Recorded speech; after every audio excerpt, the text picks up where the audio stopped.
Thank you, Chris, for the opportunity to read my poetry again. I wanted to tell you that I have received so many emails, phone calls, texts from people who have seen me read, and I'm so thankful for all the response that I've gotten. It was so touching. Also want to thank beloved Baba for the gift that he's giving me. There is no amount of ink or paper or words to express what I feel. So I'm going to begin today with 12 more poems, like last time, and I'll begin.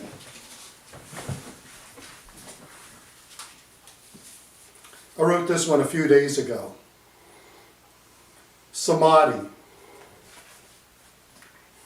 So long ago I had almost forgotten.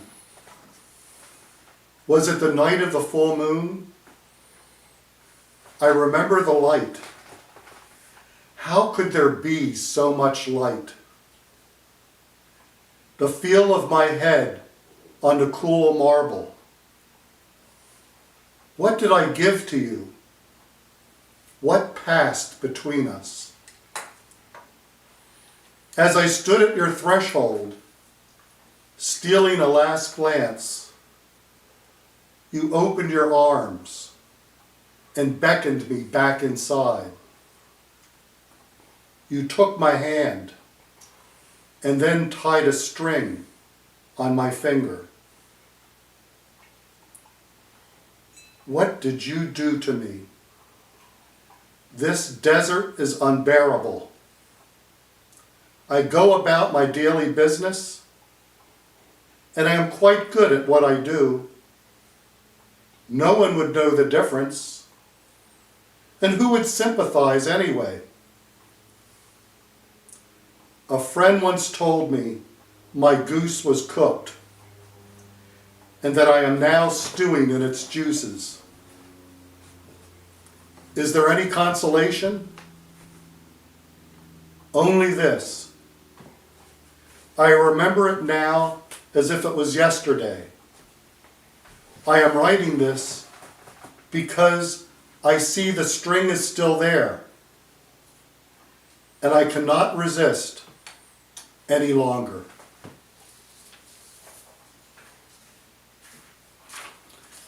Now this one I found, I had actually written this on April 8th, and I forgot to include it in the last batch. So this one is titled Doctor of All Doctors.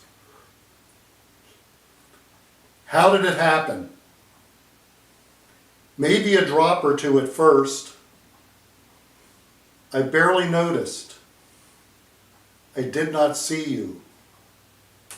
Were you even there? Before long, before I even knew it, the fever came, and with it, this terrible gift. The longing set in, this ache. When I would awaken, why was the pillow always wet? Where are you? I don't think my heart can manufacture enough blood for you. 1,000 leeches would have been less cruel. I have been told there is no cure for this, for what ails me. The sickness is unknown to all except you. I have tried every remedy. Believe me, I have consulted the best. O merciful one, O doctor of all doctors, have mercy on me. I come in need. Admit me. Open the door and let me in.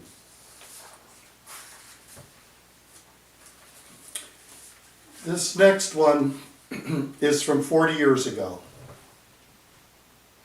And I'm going to read a little bit from Charles Purdam's The God-Man before I begin the poem. Asked one day why he had taken to the new life, and was there any need for it, Baba replied, "There is no explanation." The word Satyanashi, which he used in connection with the new life, came up for discussion, and alternatives were suggested, such as renunciation, Kanakaraki, and Barbati. But he said, "These words have a spiritual meaning, and this life of ours has nothing to do with spirituality. There is a world of difference between renunciation and Satyanashi. Renunciation can be practiced by anyone and has a quality related to the one who practices it. But Satyanashi cannot be practiced. It is not of anyone's seeking. It comes and cannot be resisted." So I asked Adi Keirani what the significance of Satyanashi was. And Adi, with an articulate gesture, smiled, looked into the distance, and went, "Ah, Satyanashi." Well, I then asked Erich Jesawala about Satyanashi, and this is what he said. If I remember, we were sitting alone in Mandalay Hall, and he looked at me for it seemed like a long time, and he looked up, and this is what he said. He said, "During the new life, we had been traveling. We were in the north of India. It was cold and rainy. We had been going all day. We were tired. There was no place for us to rest, so we had to sleep out in the elements." Eric said that he took some time fixing a place for Baba, getting his bedroll ready under a tree, and then Erich put himself down on the ground, and he said he was there with the rain coming into his nose, and suddenly he realized what Satyanashi was. So the poem. No man would have guessed my degree of shame, the mind drunk, the heart burning in flame, the bags packed, the door of my house ajar, foot journey, the desert distance so very far. A beaten dog, I lay in the dust in disgrace. Why, Lord, do you continue to avert your face? My friends laugh and comment on my decline. The ocean roars, my cries unheard above surf's line. It is said that everything seeks its own level, then bury me and cover this life dishevel. Love's slaves are now my only friends. The past fixed, the future forks, but never ends. I walked into sudden and inexplicable disaster. My sustenance now comes at the feet of the Master. So I read that to Adi Keirani, and he gave me the highest compliment. He made the sign of perfection and said, "This is a real ghazal. This is the real thing."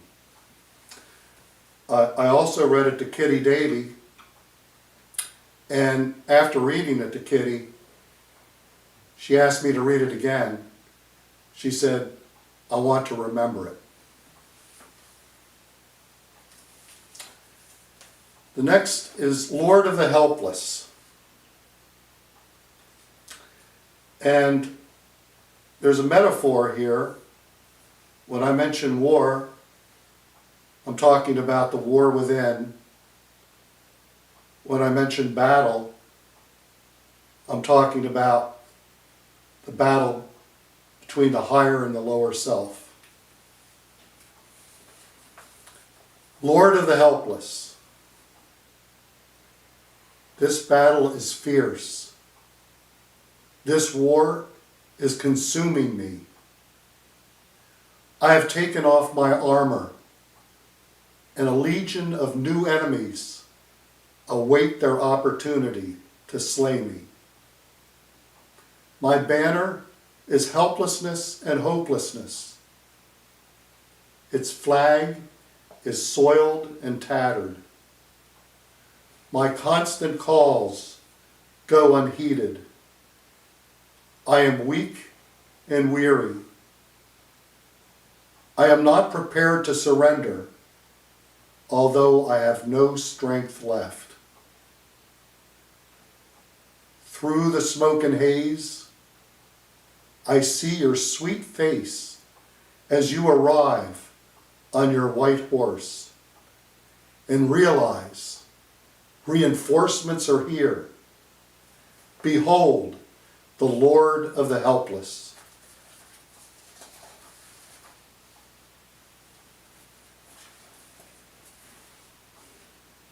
Your name. I wear your name like an amulet to protect me. Baba, Baba, ebbs and flows like the ocean, soothing and caressing my heart. Also, I wear your name as my armor, so no enemy can storm this fortress where you are resident and king. At dawn's break, my heart's blood etches the tattoo of your name, a secret between you and me. During the day, your name remains hidden like a shell just below ocean's wave, its bright treasure only for you to see and hear. At day's end, your name illuminates the darkness of my night like a firefly flickering, helping me find the way to your door. One night, as I was going to sleep, I was thinking about the childhood prayer, one that I said every night. I don't know what age I was, maybe 5, 6, 7. Lord, I lay me down to sleep. I pray the Lord my soul to keep. If I should die before I wake, I pray the Lord my soul to take. So I was thinking about that prayer, and then along with it, the mystery of sleep. And when I woke up in the middle of the night, this is what I wrote. This sleep. As night unfolds its dark curtain, this sleep deepens. The body, dumb, unknowing, and prostrate. You stand sentinel, watching. Your sweet sight, keeping guard against all that has no name, as darkness is indeed nothing, nameless, a shadow. As my breath comes and goes, you remain, breathing, breathing the breath of the stars. And in dream, I see all that you have left behind. That ache and longing. What is it? Where is it? I almost know. But then, as always, your shift is ended, and I rise up to greet the morning sun.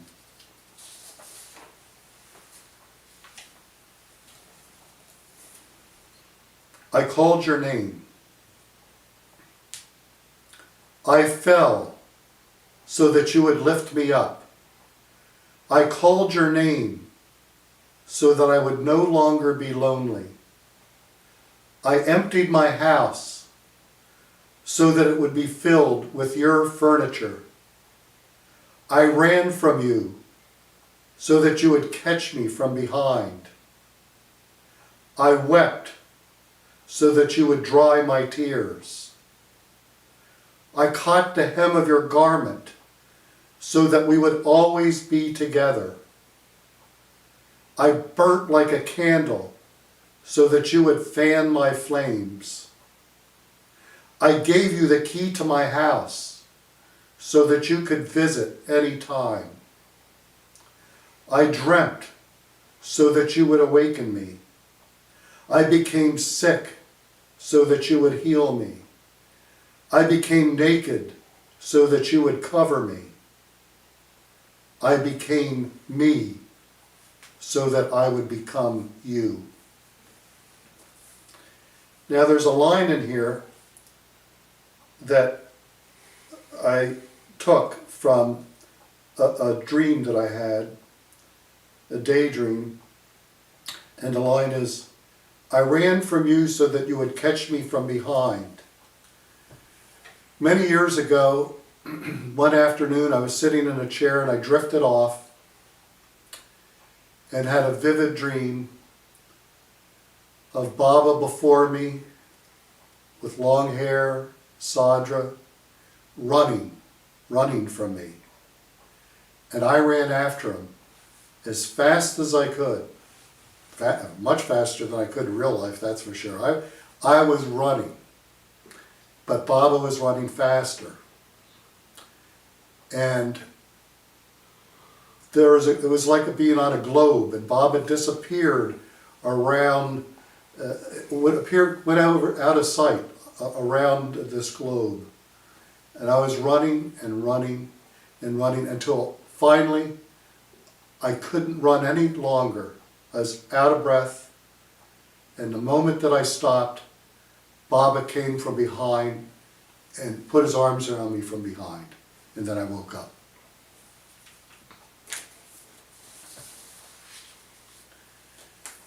This next poem, as we know, the avatar comes for everyone and everything in creation. There are no exceptions. There are some people who have been broken by the exigencies of life. The homeless, the mentally ill, the veteran with PTSD,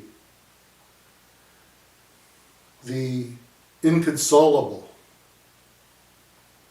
These are the broken. This poem is for those people. It's all words. Until heart's blood becomes your only mode of speech. Until life's tragedies render you worthless in the eyes of the world. Until friend and foe alike wonder aloud at how far you've fallen. Until the train you've ridden runs off the tracks and into ruin. Until humiliation squeezes you like the strong man at the circus. Until every thoroughbred you've ever bet on has come up lame. Until the man in the mirror closes his eyes so he can no longer see you. Until you drift like a leaf and float on the all-caressing wind. Until you know it's all a passing show and there is nothing but him. It's all words.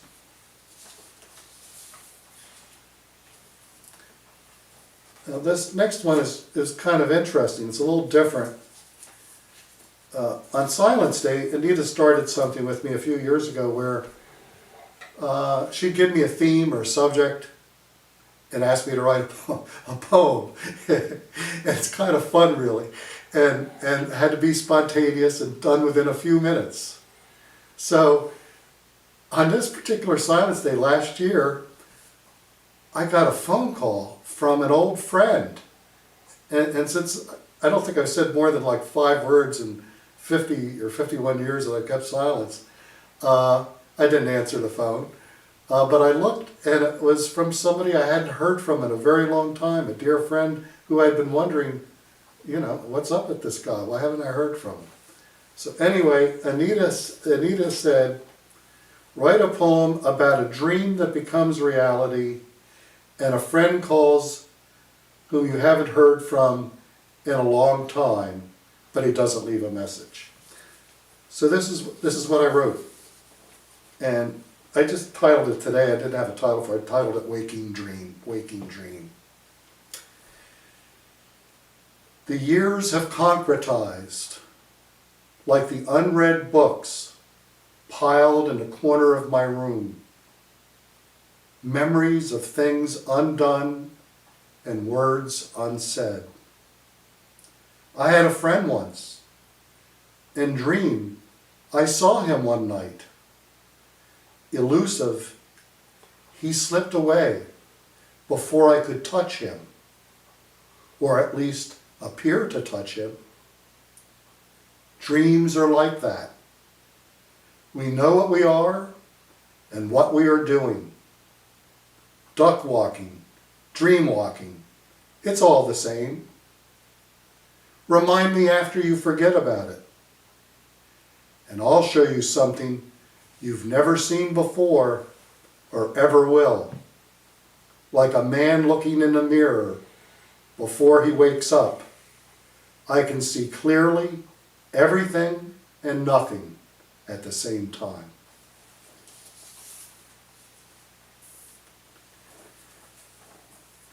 This next poem has a lot of significance for me.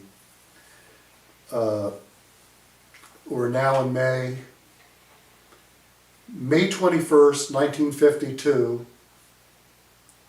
Meher Baba, Mara, Monty, Mehru were in a car driven by Elizabeth that left Columbia, South Carolina in the morning. Passed through Greenville. There's a brief stop at Caesar's Head, which is right near the North Carolina border, beautiful mountain with a great lookout. Then passed through to Brevard and then on to Highway 64. They stopped for lunch in Brevard and passed Lake Toxaway, Sapphire, Cashers, Highlands, onto Franklin, and then their last stop of the day for the evening, for the night, in Murphy, North Carolina. So they passed through the Blue Ridge on Highway 64.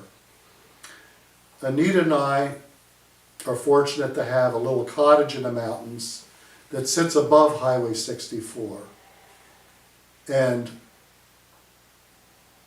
almost every time I'm on that highway, I think of Baba driving. They thought they were going to California. That is, those that accompanied Baba, that's where they were supposed to go. But as we know, a few days later, Baba met with the accident. So this is my poem titled Highway 64. Sometimes, quite often really, I see you in heart's eye, sitting in a car that is destined to take you, Lord of the three worlds, you, Lord of the universe, you, Lord of all, to your appointment. Your beloved sits near you, unknowing of your appointment, and only happy to be sitting near you. It is springtime, and the mayflowers and pink mountain laurel are blooming profusely.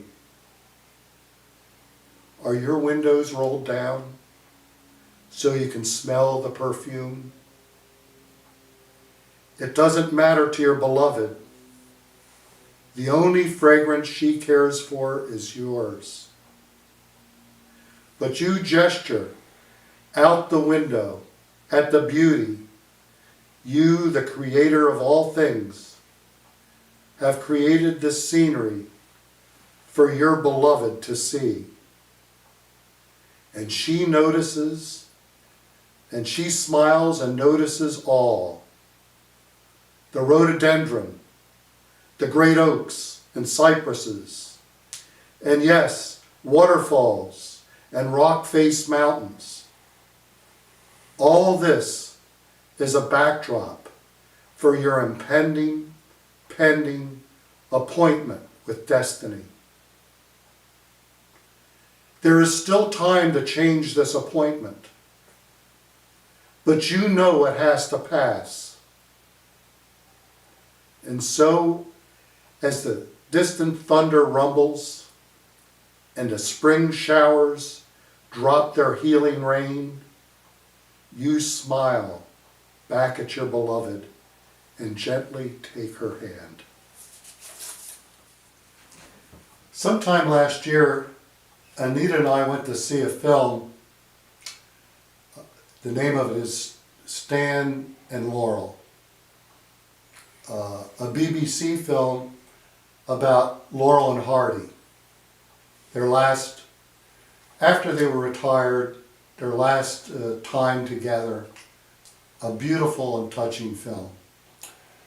But when I walked into the nearly dark theater, as I was taking my seat, I looked up, and on the last row, I saw a figure that looked like Baba, fleetingly for a second.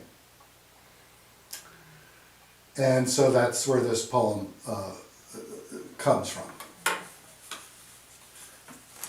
Face to face. Crowded movie theater, last row, hand in a box of popcorn. Returning home, stoplight, colloidal silver Chevy Camaro. Moments later, peeking through snow-white cumulus cloud bank. I have seen you on floors, doors, ceilings, on trees and their leaves, distant mountains, and snowy winterscapes, and ruby red beets, heirloom tomatoes, and aromatic sauces. I have seen you in the near and far. I search for you in everyone and everything. When, my sweet Lord, will I see you as you really are? And last, but hopefully not least, thief. The feeling you have when you know without doubt something's gone. Petty thievery at first may be a feeling or thought that was dear, like a familiar article of clothing. Then something more tangible, a way of seeing or doing, no longer there. Where did it go? Like a lover leaving without a trace, you stole from me. I didn't see it first. Then when my eyes were wide open, I saw you come into my home and take the only thing left. I hope you are happy. I know I am. I have nothing left. And that's true, I have nothing left. Okay. Thanks, John, that was really terrific. Well, thank you, and whoever sees this, I appreciate the opportunities I say right. to read this. And thank you, Anita. J-Bob. J-Bob.